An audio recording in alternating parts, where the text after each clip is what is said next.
I went to Seattle with intrigue about the city and also just this deep understanding that I was gonna hate a lot of a city. But also look at the cool shit that's happening behind the scenes. Probably, I'm actually breathing. Yeah. Which is rare for me. Behind the scenes is the show. Yeah. Humanity is highly combustible. This week on Go Wildly, Emily heads out for a solo adventure and is joined by Christy Chow, a dynamic force of nature born and raised in the wild heart of Southern Oregon. Christy is equal parts brainy and brawny, thriving on movement, mischief, and meaning. Whether she's diving into circular economies, sparking big laughs, identifying birds, or pondering life's deeper currents, Christy brings a unique blend of curiosity, connection, and wild-hearted joy to everything she does. For the extended experience of our hike at the Green Springs Mountain Loop Trail outside Ashland, Oregon, check out our YouTube. Let's get into it. Just kidding, kind of.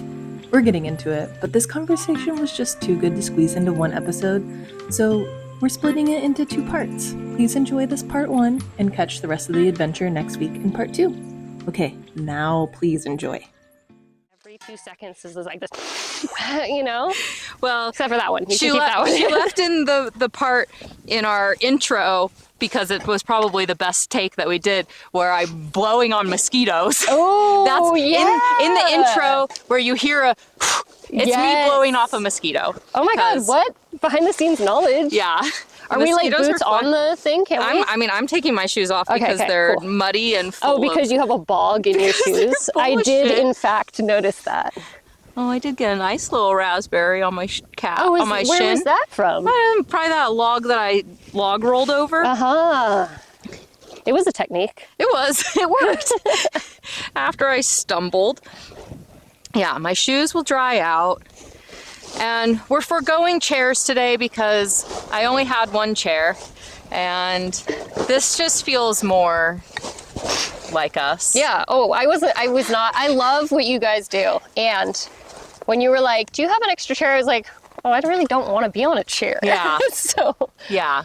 I'd rather, if it's conducive, I'd rather just sit on the ground and... That's how I am in general. I actually, because I work from home a lot, and I've adjust always your been, mic Yes, to- please. Yeah, I reach into your shirt. Please reach here. into my shirt. Put you there. Perfect. But like I work from home a lot. It's like touching my mouth. Should I move this down? Where do we want it? Where's the best place? Where are you going to leave your sweater at? It's right there. Okay. Okay. Can she not fiddle? Maybe. I changed the colors. Sorry. We're still on. We're still I kind of cooking like with it on gas. the bill of your hat too. Yeah. Yeah. That's a cool look. it's right. Like here is Yeah, best, it's a but sweet this spot. is a nice, like, it's not getting bonked around by I like things. That. I And like it. I think you should just have that always. this is just how I go through my day. It's like a pom pom. It's really like, oh, she's the podcast person. Uh-huh. It's branding. When Heather and I hiked Upper Table Rock a week or 2 ago, and we were doing the thing, and a guy walked by and was like, "Oh, you have microphones on your hats?" And boy, did I pull out my 3 degrees personality. And I was Oh my like, God. "Yeah, well, actually, we're out here filming a podcast. We had just gotten business cards, so I was like." I don't think I have any in my Oh, pockets. I was like, I here, want a take a business card, like, check us out, have a listen. We launched this week. I love that. I'll give you a business card. I want a business card because you know what? Where It's did I like put I'm gonna 'em? put it in my journal. Yes. I mean, and I share digitally the podcast, but I would love to have it. Love to give you a business card. Yeah. But it was so fun. That was the first business card I got to give out, was on the trail, because he saw our microphones. I love that it's like that you're on it, Yeah. Like it's really like this is you. This is our image. Yeah. This is a great photo, by the way. I know it's on your main image, right? Like, but it's so nice. Thank you. Heather did it. Heather. Yeah. 2 thumbs up to Heather. And She is such a great partner on Like, all of this. creative genius. Yeah. Amazing. She's so fun. She's so creative. She's a really good worker. I don't know Heather, right? No. Okay. Just No. checking. Just checking. I But know that you'd you love care. her, and we would be having such a great time Yeah. if she was here. If she- I mean, we were already having Thank a great you for time. being with your family. Yes. Family, we'll get into that. Family is everything. Yes. But yeah, That's amazing. Yeah. Awesome. Love it. This is great. Yeah, good. I'm so And glad. you got on the trend. You have the QR code. Yeah. Fewer words, more QR codes. Yeah. I mean, sometimes I'm like, fucking, I have to pull out my phone right now and like pull this up, and oh, my camera's not working. I have to have the brightness just right. But has Southern Oregon started to do the menus? oh yeah, because of COVID. Yeah. Oh right. Yeah. Right. COVID made it all That's QR right. menus. That's right. And we're now starting to get regular menus back. Okay. But it's still a lot of like both options are there. Yeah. Which yeah. I like when you're waiting for somebody to come and drop off a menu. Right. And they're a little understaffed, overworked, but there's a Totally. QR code and you can start looking at the menu before you get the physical one in your hands. Right. Yeah. I have mixed feelings about it. Like I think a lot of that stuff that's like I went to Seattle with intrigue about the city and also just this deep understanding that I was going to hate a lot of a city. Yeah. You know, I mean, like Because you'd grown up here, you'd grown up here in Ashland. You went to college and grad school in Santa Clara? No, just undergrad. Okay. And then grad school ended up, because of COVID, being mostly online. I was supposed to be in Denver. Oh, yeah. Yeah. So I had my ticket because it was a hybrid program. So I was going to be there the last semester, had my ticket ready, and then they said, don't come. And then they were like, maybe wait a little bit. And then it ended up being, 4 years or something where we could, but yeah. And so then we got masks in the mail, 2020 grad masks. That was the swag. That was the swag. 2020 grad cloth mask. Thesis online. Wow. It was wild. It was such a crazy time. I mean, I still think back to that and I'm like, that was real.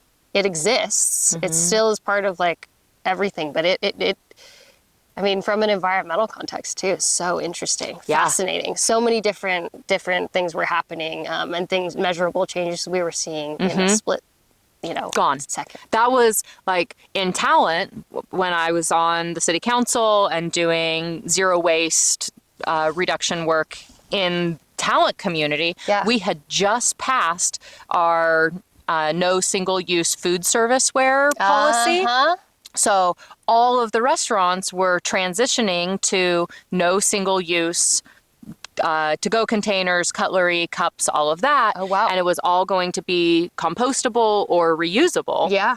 And then COVID hit and all of that went out the window Yeah.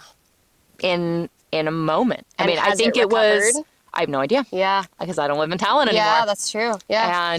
And it was an ordinance that was, a city ordinance, but it was going to be mostly enforced by the community, the Talent Zero Waste team. Right. And multiple people on that team had their houses burned down Oh in my the Alameda God. fire at the end of 2020. Which was 2020. And so they were moved out and their house had just burned down, like the trauma of that. They weren't thinking about how can I support the zero waste efforts and understandably. recoveries and now a Like, how do third I of the rebuild town. my life? How do I rebuild my life? Yeah. Where do I want to live now that I don't have a house? Yeah. And Yeah. when people are living in very temporary settings, that it doesn't really make a lot of sense to have a lot of things with them that they have to tote around everywhere that they go. Absolutely. So it comes back to this one thing that I need for right now, and then I'm going to toss it. Yeah.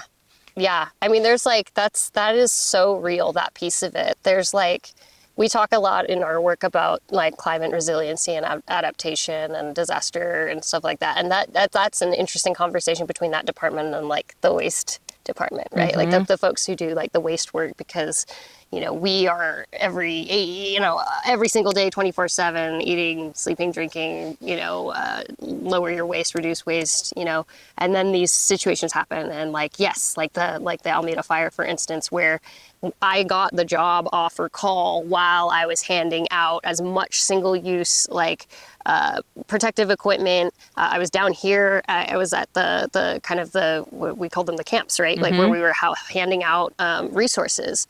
And all the stuff that like, it'd be so interesting because some people, closed-minded folks in the communities that I'm part of, would be like, oh, like there's got to be better ways. Like but sometimes you have to be like, there's not. Yeah. This is the way. Like if we don't help people first, what do we have to work on, right?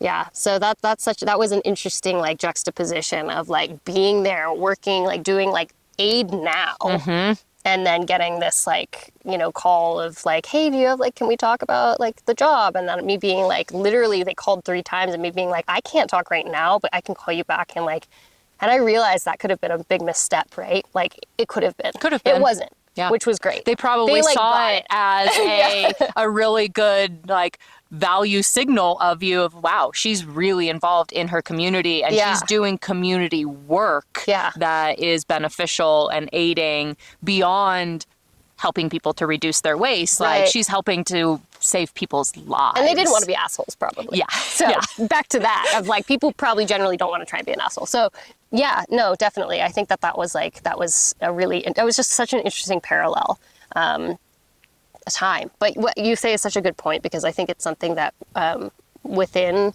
the maybe like siloed zero waste, which first of all, that whole term there's problems with, but within that community, it's like, you know, there can be very like privileged, closed-minded opinions about how zero waste should look, or waste reduction should look, and what an ideal would be. But the reality is when you have disasters, which, you know, up in Seattle, a lot of those folks, you know, I won't speak for most people because a lot of their people are coming from other places, but you know, wildfire is not top of mind it is on the West Coast, but it isn't necessarily up there, because within the west side of the Cascades, far up north, like we're worried about the smoke now. I mean, I will say in the last couple of years, actually, since I've been there, it's talked about more. It's less of a, like, my yard is going to be on fire, and more of a, oh man, the smoke. Yeah. And I did grow up with the, oh man, the smoke, because I'm in Ashland, where a lot of times it was smoke from the California fires, right? Or from other areas. In Seattle, it's a lot of Canada fires. We're getting the smoke. And that's the big bummer. Until like 2020, when my dad had to evacuate his office in Ashland, right? Or where my friends' families, or all my friends who are in Talent, and their homes were gone. And that's when it was suddenly like, okay, right. So this is more than smoke, you know? Like it's about like, it's here. Wildfire has always been here, and it's happening much more often and at a higher degree and much worse, right? And the when there's of the heat, forest wildfire, and then there's urban wildfire, right? Because the tinder box is different and it's explosive. And everything in our homes is flammable. Yep. Every material. I mean, when the Almeda fire was happening, all night long, you could hear propane tanks blowing up. Yeah. Because it was people's houses burning, which meant their barbecues. Right. And my house has 7 propane tanks at it because it's a rafting house, and we have to take propane tanks to power our stoves on the river. And so, you know, how many houses don't have a propane tank? Yeah. Let alone multiple. Yeah. And this isn't a tree exploding anymore. A lot of people had to evacuate in one vehicle, if they got to evacuate in a vehicle at all. Yeah. And so vehicles are exploding, gas tanks are exploding, and it's that fuels more fire. High heat, right? Yeah. Right. And so it's not just burning through like tinder. No. Everything that is catching on fire is catching on more fire and creating more and more heat and explosivity. And humanity is highly combustible. And that was like the smoke is one thing. The smoke is debilitating. It's toxic. Oh yeah, it's sad. A lot. But then when it's the smoke of your friends' literally homes. Yeah. Or like there's smoke and there's fire right under it. Yeah. And it's hot. Yeah. And it's here. Like that's something that a lot of the people that I interact with up north don't have context for. So it's so interesting to like, again, just to be. There's a lot of, you know, it's a city. There's a lot of privilege. There's a lot of everything because it's a city, but especially, you know, a affluent West Coast city for a lot of the folks there. It's such a different reality. And so I think about the fires a lot, like even in the waste work that I do, because when it comes down to it, when we do go into a community where it's not feasible, right? Like I'm thinking, we try and help folks transition to reuse in the Chinatown International District, where there are a lot of like small mom and pop shops where they're just trying to get by. Mm-hmm. And a lot of them are immigrant families and they don't really speak a lot of English or anything like that. And it's kind of like, in a sense, there's like, for them, they're just at a different like place, you know, and for them, single use is what's feasible and what's going to help them as a community more right now, right? And so like, unless there's aid that comes in, which luckily we have in our program to some degree, to help provide them with some other resources and like ask them and understand what they need, which is key, right? Like, you don't just go into a community and shove resources or Be like, whatever. hey, this is what's best for you. I see you have a problem that Right. I've identified, and this is what's going to make your life better. Oh, it's terrible. And they're Yeah. like, cool, thanks. Can't use this. Can't use it. Don't want this. Yeah. Like, you don't understand how my business works or like how my community views this thing. We didn't see that as a problem. Right. It's not, or like, how do you know we're not reusing what we have? So it's like there are assumptions and everything. So that's been an interesting part of like learning about it, but seeing too, just like what it takes for different communities to be resilient and like, how do we take a pause and listen to that and understand that? And so that all to me comes back to, I think, a lot about like the fire resiliency and like, what do we do when you don't have the tools that you're supposed to have, right? When something like this happens, like you get down to the bare bones, you're handing out, like, one of the things I was thinking of was at the fire camps when we were just making sandwiches and handing them out. And it's like, somebody was like, what about the public health? What public health? Yeah. Like, what? This is crisis time. Do you want food? Like, do you, like, That's what? health? Like, these systems, there are times when the systems are gone. Yeah. Like, you know, and you have the aid, and that's what, you know. So I think it's so interesting because like my life is built up around systems, my professional life.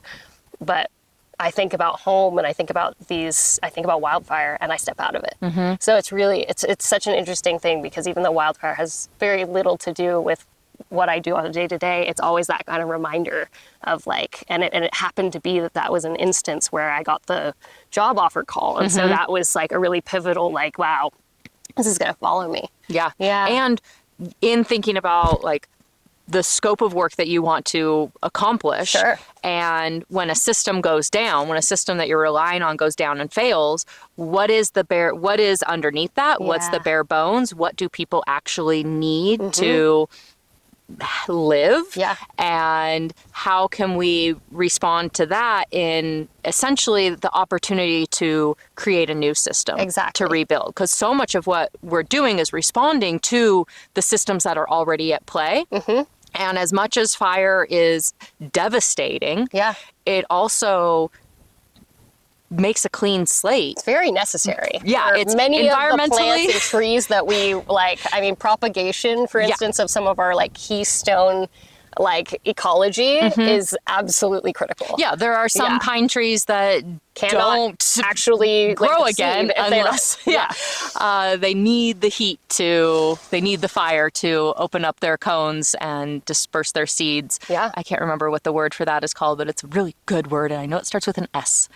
Oh man. But my forest ecology is Oh, I wish I knew that word. it's somewhere in there. serotinous. Serotinous. Ooh, Yes. she brought it back. Let's go. See, all of these things are somewhere They're in the there. filing cabinet. You and I never just lose them. gotta whip it back out. Yeah.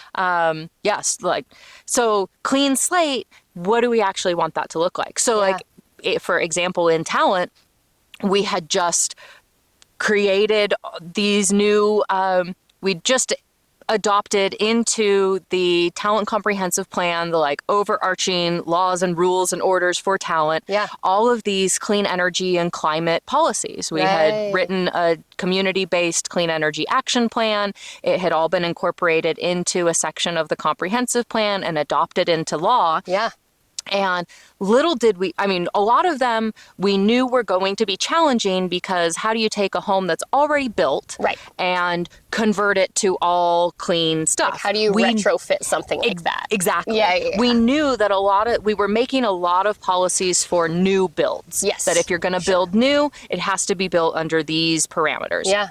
Little did we know that 8 months later, a third of the town was going to burn down and things were going to be built new. And we were going to have these policies in place for these things to be built with efficiency, Fire-wise, conservation, yeah. fire-wise, solar ready, like... I mean, thank goodness that you were thinking ahead in that way. we couldn't have predicted that future. Right. But what a great opportunity it became to say, wow, like, Yeah. that was really horrible. Yeah. Not downplaying the trauma and horror of it, a third of the town burning down. But wow, we got to actually, and they're continuing to build. I'm not part of the we anymore. I don't live there. But the community is getting to rebuild in the way that they wanted things to be built. Yeah. I feel like people need to hear and see that more. Because I think that's where a lot of my work and like the work that other people, our work, like that environmental work gets lost, is like in not getting to see those, not a case study, but not getting to see those examples of like where these people did this helpful work that like laid the ground, why these things are important and necessary, right? Essentially. And like where all of these parts of going back to that chain or to the circle fit in to the path that makes like our place livable. You know? I mean, down to like your literal building, like having how much insulation is in there so that you don't have to use so much energy to heat or cool your home. Safer wiring. I mean, like thinking about the orientation of your home so that you have sunlight coming in or you don't. Maybe it's just too hot of an area and actually you don't want windows on that side that are bringing more heat into your home. Or and your landscaping. how you plant the trees and drip the landscaping. irrigation, you know, or like how's the runoff going to happen? Exactly. How do you prevent what waterlog? If we do have fire and we get more runoff, like you said, and then there's some flooding, like what are we going to do? You know, so it's like all of that planning that goes into it and all the thought, like I almost wish that there was like more, how do we make that sexy? Yeah. You know what I mean? Like, how do you make that, how do we make it sexy? But like, it's so, this is when I get on a soapbox, one of many, of like, we do such like important work. Like this is so critical, and like celebrate us more. Damn it. Because we're living in the moment with it. We're responding to what's currently happening. Yeah. But we're also planning for the future. Yeah. For this vision that we I don't have. build robots and I don't make major motion pictures, but like also this is cool. Yeah. We're like, you know, we're helping the planet and people. It's very cool. You know? And when you get to, we talked about this kind of on Rihanna's episode of like, you show up to something and you just get to see the wonder and the glory of it. Yes. Yeah, but then when you actually get everything behind the scenes of it, what goes into it, what's underneath it all, it makes it even more wonderful and glorious. Yeah. And even something that may not be super glamorous, well then you see what went into it and it just gives it another light that makes it so much cooler. I just love knowing how things work. And so I think that that's like also a drive for me, and why I'm like, everyone should recognize all of the little bits of the puzzle. Yeah. Because like the end product is glorious and you can't get there without it, and everyone knows that, but also look at the cool shit that's happening behind the scenes of every system that you interact with, right?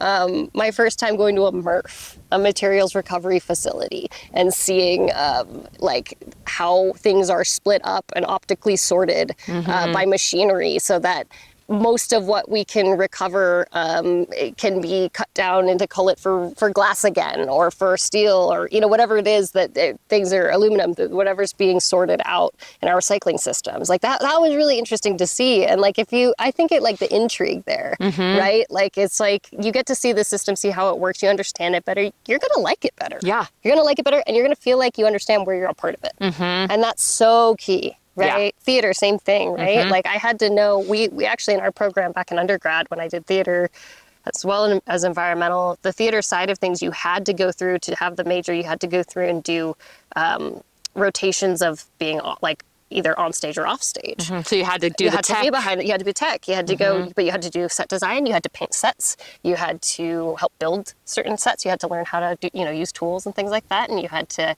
go up into the catwalks and do lighting. I mean, you had to take a class on that. I mean, it was so interesting because it's like some of this stuff were like, just get me on stage, right? Or some people are like, keep me off stage. But when you have that deeper appreciation, especially I would say for theater, because like in show business, it's like behind the scenes is the show. Yeah. That's Yeah. the show. That's like you as an audience member, once you're a theater person or you understand what's going on behind there, you're paying attention to so much more. So much more. Yeah. It's almost annoying. Yeah. Quite frankly, because you're like, you're like, I need to go see the show 3 times because the first time I need to see it and just look at the story and whatever. And then the next time I can pick apart like, oh, when that light comes on, somebody's having to, is that manual or is that like, and how are they blending those 2 colors together? And then like, where are they sitting to signal that they had to, it's just, it's so, yeah. Yeah. It's fascinating. I'd get into that all the time with my ex-husband because he's an audio engineer and a musician. And we go to shows and I just want to enjoy the show. I just want to like listen to the music and dance. And he's like full assessment of the sound system. What mics are they using? What amps are they using? Yeah. Like, oh, why is that speaker's blown over there? Like, and sometimes he would go and like find the sound guy. And then I would start to go and find the sound guy and be like, hey, so your mids are a little bit high and I'm just telling you as an audience member, like, this is what I'm noticing. Like, who is this? And then they'd probably be like, oh, damn. Be like, oh, she was right. She was right. She's right. Yeah. Oh, man. But that's like that's so like, every single part of our world is like that. I think about that with this podcast, right? Like, I'm asking you like, oh, like behind the scenes, like, how are you doing this thing? Like, it's such an interesting, what is for you, what part of the behind the scenes? Because you obviously like, you may not do like, I think you said Heather does like a lot of the like production and cutting and post, that kind of stuff. But like, what part of it for you is either equal to or better than being in front? Honestly, it's so new. This is a very new venture. But I'm really enjoying, I'm doing most of the recruitment of guests. That's why all the guests so far have been like my besties. And how lucky am I that I have incredible friends. There we go. Like are super intelligent and have a relationship with the outdoors and are super interesting, fascinating people that tell good stories and make great fodder for this production. That I get to like introduce to the world and brag about and just be like, this is my really cool friend. While also getting to see more regularly how cool you are because you are the recurring guest. Yeah. You know? And my coolness is increased when they see all these people that I associate with that are so cool. Else, right? We reflect. Yeah. I so love that. I'm loving like, but there's strategy behind there's strategy and there's a lot of practicing. Like somebody may say, yeah, they're interested, but they haven't responded to my email in 3 weeks. Was that me? No. Okay. 2 weeks. But like, I send out a poll of availability and get you scheduled and then I'm waiting. But once it actually gets rolling and we're building like the agenda for the day and picking the location and the time and kind of conducting the conversation a little bit. Yeah, I love the logistics. I love it. It really is tapping back into that outreach coordinator. Some logistics. You do. I love that. I love planning a trip. Because you plan. Yeah. You, like the movie nights, right? Yeah. Like, I mean, you know how to host a party. You do. I'm planning a party right now. Party. There's a big, I'm trying desperately to figure out how to make it work. Please come to the summer party. I'm planning a dinner party right now for my housemate. She is an awesome chef. Yeah. And I'm surprised that this is the first time I've started to brag about her in our conversation because usually I'm like every 5 minutes I'm like, what, is this an opportunity to brag about Asia yet? So she's an awesome chef and she has been taking over my meal prep. I don't get joy from cooking, I fucking love to eat. Yes. I love food so much. But me making the food reduces Takes my some joy of the eating. Sure. And so I'd been paying a local like restaurant meal prep service for like a year and a half, maybe a little bit longer. And they were closing down shop, moving on to other ventures. And so I asked Asia if she wanted to take over my meal prep. Yeah. And it's been amazing. I get so much more variety. I get to watch her cook. I get to come home to the house smelling like such delicious food. Yeah. And she'll be like, so I'm thinking about making this or this. And you're like, yes. Yes. Yes. Both, either, all sounds great. Oh. And Jackpot, so honestly. like the way that I manifested this. Oh my God. I'm so grateful every single day. We're so fortunate. We get along so well. I want to meet you should. Asia. I want to come eat. Yeah. Yeah. She's amazing. And we're very similar. Yeah. Like I describe her to people as me if I was 26. Like me now if I was 26. Not 26-year-old version of me, but me, 26. What I know and who I am now as if I was 26. Wow. She's fucking awesome. Whoa. Who's she going to be when she's like 35, 34? It's amazing. And even more incredible. Wow. So part of her professional career pathway that I recognized and also she vocalized, she wants to leave the job that she's at. Okay. And sorry, any of her coworkers who might be listening, but probably no. And she wants to move into like full-time food service, private food service. Like catering. Yeah, catering, meal prep. She doesn't want to work in a restaurant. She wants to do like individual clients. Yeah. And so I'm going to host a dinner party with a bunch of friends who have seen the meals that she's made for me and are interested in her services. So we're going to have a dinner party where they can sample a bunch of her different dishes that'll be on her menu. And then they'll also leave with 2 prepared meals so that they'll know when you buy food from her, this is what you'll get. You'll get full ready to go meal. Yeah. You know, carb, protein, side, sauce, like full thing. Yeah. Macros. Ready to go. If you want, like, I'm just like, feed me. Yeah. Feed me. Like, don't show me the numbers. Yeah.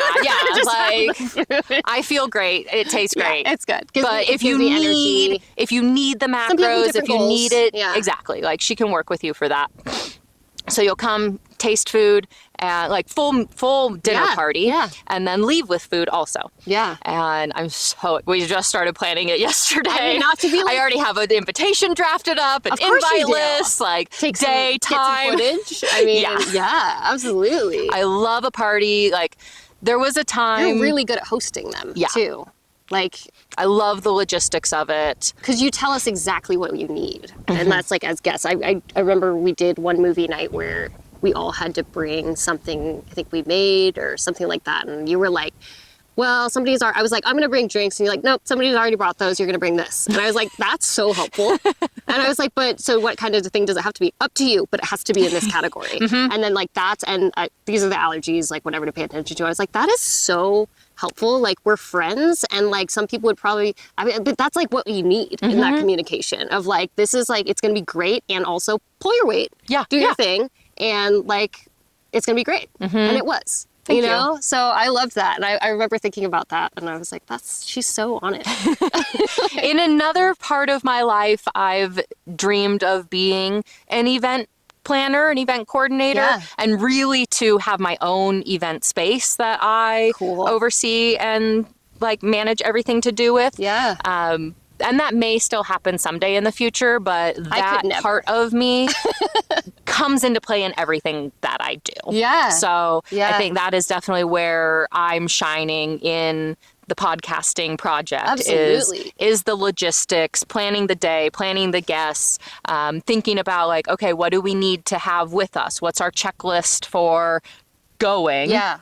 what can we do without? What do we absolutely need? What's like a bonus item? Right. How much time are we going to need? How much time do we have? Weather. Yeah, weather Like conditions. things you can't plan, you can plan for, but not really sure. Like, I'm glad we have the sun. Me too. But we were kind of worried it was going to be cold, like really cold. I stopped and bought an extra sweater like, because I was a little bit right? Like, unprepared. That was great. Like, I wasn't thinking of those things, you know? And so it was like, which, I mean, first of all, if it were like a long hike or real hike, you always want to think of. But yeah. I mean, that's so cool. I see that, like, that role within the podcast, the strategy of it, the, like, also figuring out, like, cadence, I imagine, of, like, okay, well, last time we had somebody on who talked about this kind of stuff. And, like, this time maybe we'll, like, venture into this.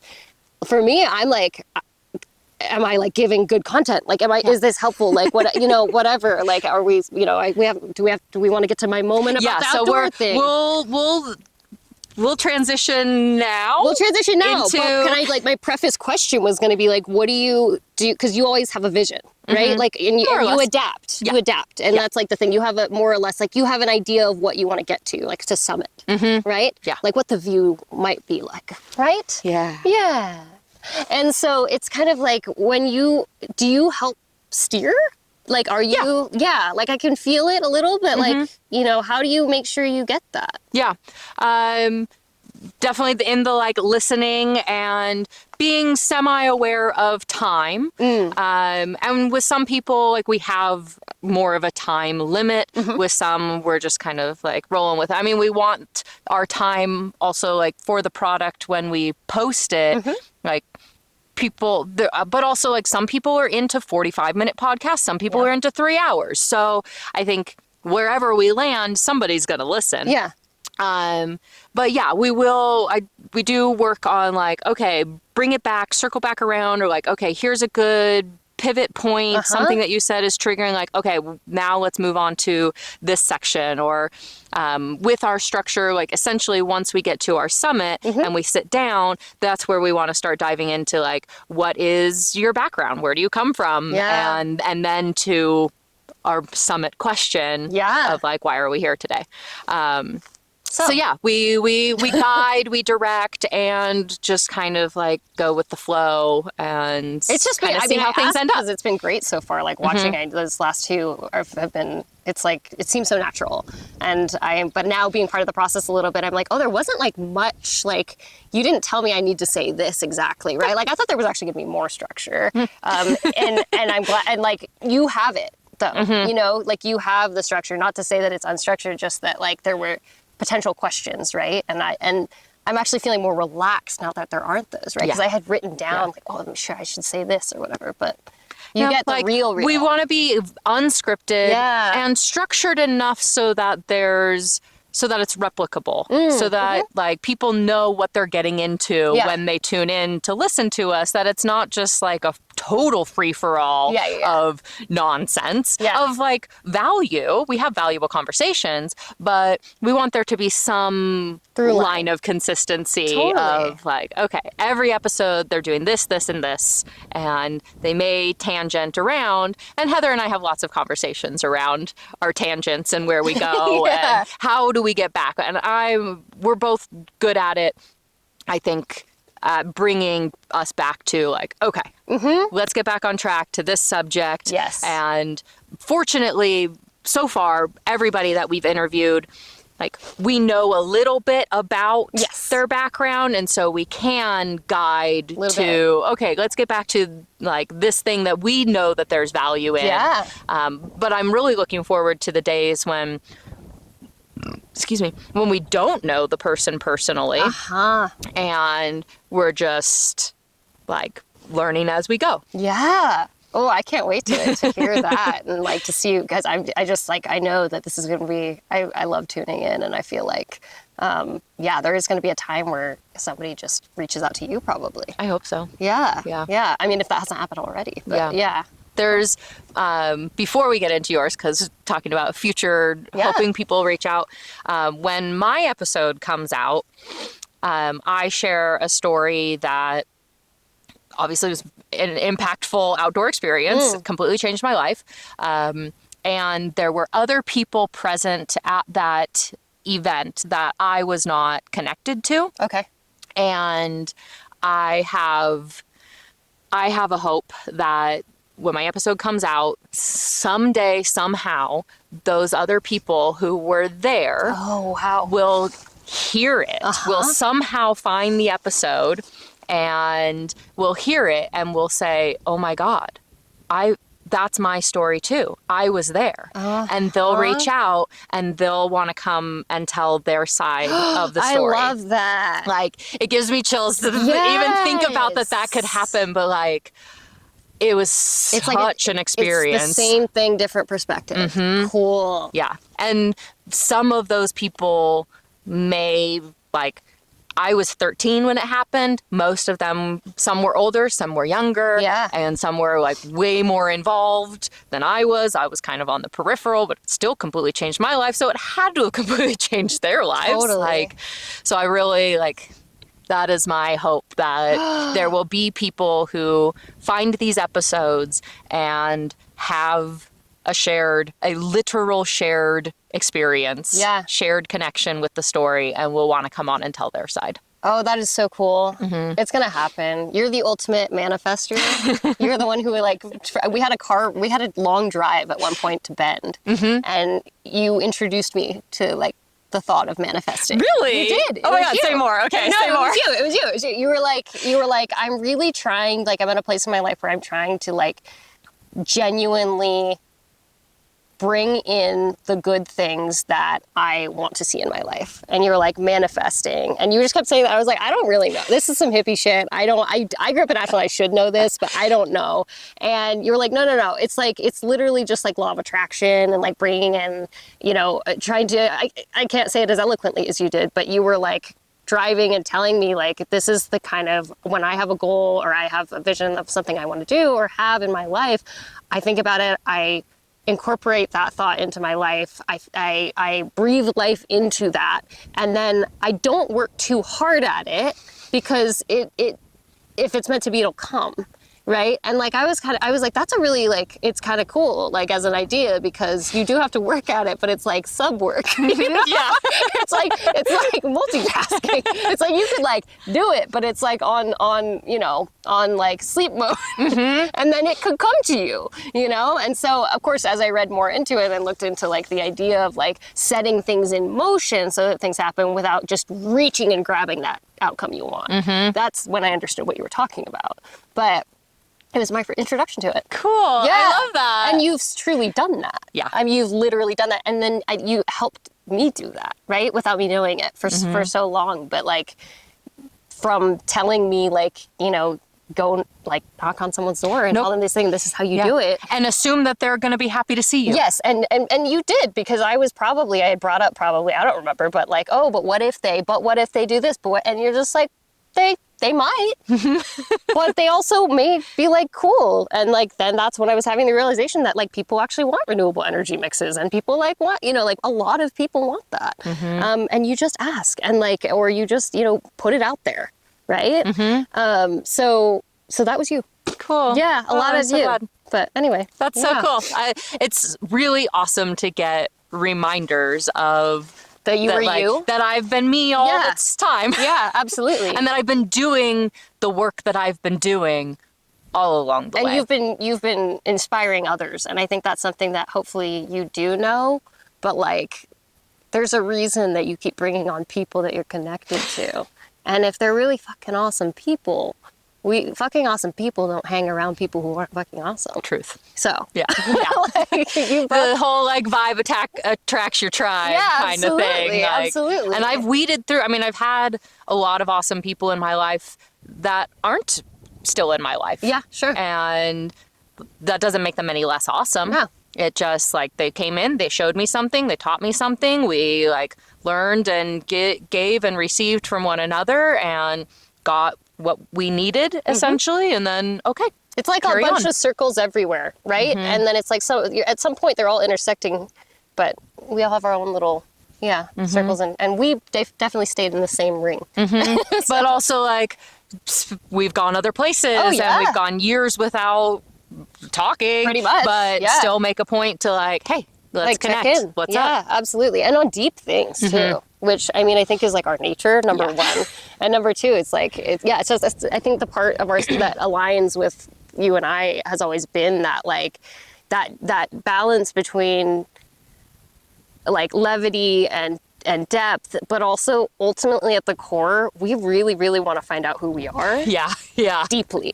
And like Self-actualization is my goal. Introspection and like we want to know for ourselves and for the benefit of others, we like want to figure ourselves out. And I think what I've also learned is like from my life experiences is like you can get too deep into it. And when you get too deep into it is when you get a little stuck, right? And like it can be really dangerous. So it's like I think it's like there's a beauty in figuring out who you are by letting yourself be. How deep was that? Yes. Yeah. Not forcing it. Yeah. Not pushing it. Yeah. Not trying too hard at anything, but like still try. Yeah. Don't not try. put effort in, but And we're the most us out here, exist. right? Like, I mean, I feel like that's probably true for us, for your other friends, for the people. The reason you're doing this podcast and why I resonate with it so much is like, anyone who knows me really well will tell you that I am the most me and I feel the most me and I am the most just like, I can't even describe it. Not necessarily any specific emotion, but I am so human and Christy and a person living and breathing when I'm out here, right? Yeah. And like, so I think that's the beauty too of like, to bring it back to this community and why I'm excited to be part of it and like grateful is sometimes you can feel really alone when you aren't with people who feel that way. Who just want to be inside or connected all the time, right? And I got into spirals of that because that was like connected to technology. Yes, that's what I mean. Thank you. Because we're connected we are right connected, now. but connected like literally like, you know, all the time. And I definitely have fallen into patterns of that. And I've made an active effort to pull away in really the last couple. Oh, a nice raven is coming by. Hey, buddy. And so but I'm definitely the most calm, the most like the best self, to put it as cliche as possible. Centered, grounded, relaxed, joyful, at ease. Probably have the best like cadence in your breath. Probably. I'm actually breathing. Yeah. Which is rare for me. So They say that breath happens naturally and we don't have to think about it, but boy, do I have to think about it when I've actually thought of doing breath work, you know? I need to just do that. And I need to do therapy and breath work, but I need to breathe more. And I need to learn how. Same. Yeah. Relearn, I should say, right? Because as babies, right, we breathe pretty hard. Yeah. Pretty hard. A lot of what we're doing is just breathing. We're just breathing and we're screaming and we're doing all those things, but we are diaphragmatically breathing. In theater, that was something I always struggled with. Same. I'm a chest breather. Oh, I'm so sorry. I'm so sorry. Credits. Film edited and produced by Heather White and Emily Berlant. The Go Wildly music is Rainmaker by Jared Masters. Special thanks to Christy Chow. Recorded on location at the Green Springs Mountain Loop Trail. Thanks for listening. Please follow, like, subscribe, and of course share. New episodes drop every Friday. Remember to rate and review. Find us at Go Wildly Podcast everywhere.